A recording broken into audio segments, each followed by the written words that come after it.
सुखदेव जी जैसे परमहंसों के श्रीमुख से गाया हुआ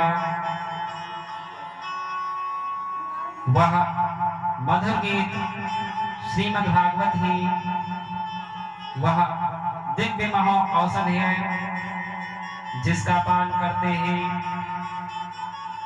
ज्ञान और वैराग्य की वह गद्यावस्था दूर हो जाएगी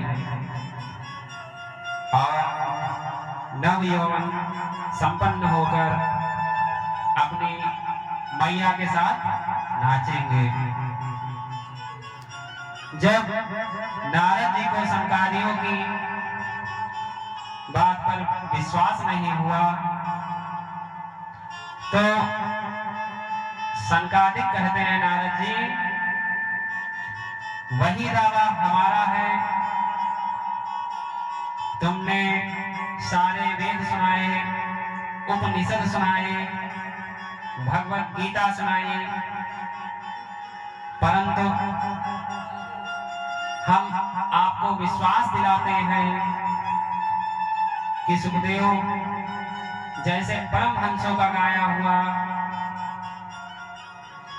यह जो भागवत का दिव्य मधुर गीत है इसका श्रवण करने मात्र से ज्ञान और वैराग्य स्वस्थ हो जाएंगे, उनकी सारी बीमारी दूर हो जाएगी। नारद जी बोले महाराज भागवत का तो मैंने भी पढ़ा है कि मेरे पिता ब्रह्मा जी ने ही मुझे भागवत का अध्ययन कराया था,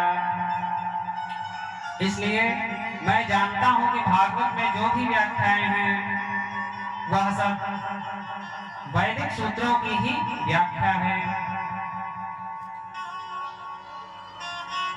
वेद रूपी वृक्ष का ही तो फल श्रीमद् भागवत है।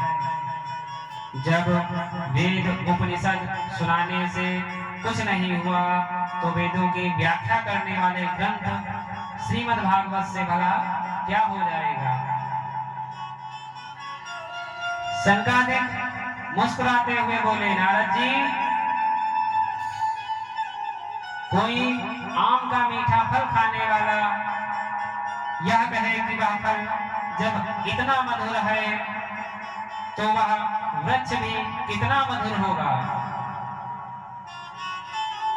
जिसने इसको पैदा किया है, और वह फल को त्याग करके कोई वृक्ष चबाने लग जाए तो क्या मधुर रस मिलेगा।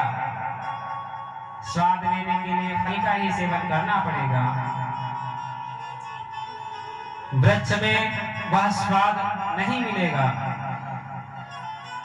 जिस तरह दूध से घी निकाला जाता है पर जो काम घी कर लेगा वह दूध नहीं कर सकता है। घी में बढ़िया बढ़िया पूरी सेकते सेकते घी खत्म हो जाए तो कोई तर्क दे कि बची हुई पूरी दूध में निकाल लो, क्योंकि दूध ही से तो घी निकलता है, पर दूध से कुछ नहीं होने वाला। गन्ना का रस ही शक्कर बनाता है, पर जो मिठाइयाँ शक्कर चीनी से बन सकती हैं वह गन्ने के रस से कदापि नहीं बन पाएंगी। इस प्रकार विविध दृष्टांतों से जब संकादियों ने नारद जी को समझाया तो नारद जी की शंका तुरंत दूर हो गई। नारद जी हाथ जोड़कर बोले भैया अब मैं समझ गया कि पढ़ लिख कर कोई कितना भी बड़ा पंडित बन जाए पर आप जैसे महापुरुषों का सत्संग जब तक नहीं करेगा तब तक शास्त्रों का रहस्य नहीं समझ सकता, पर आप जैसे महान संतों का दर्शन भी ऐसे ही नहीं मिल सकता। बोलिए भागवत भगवान की जय हो।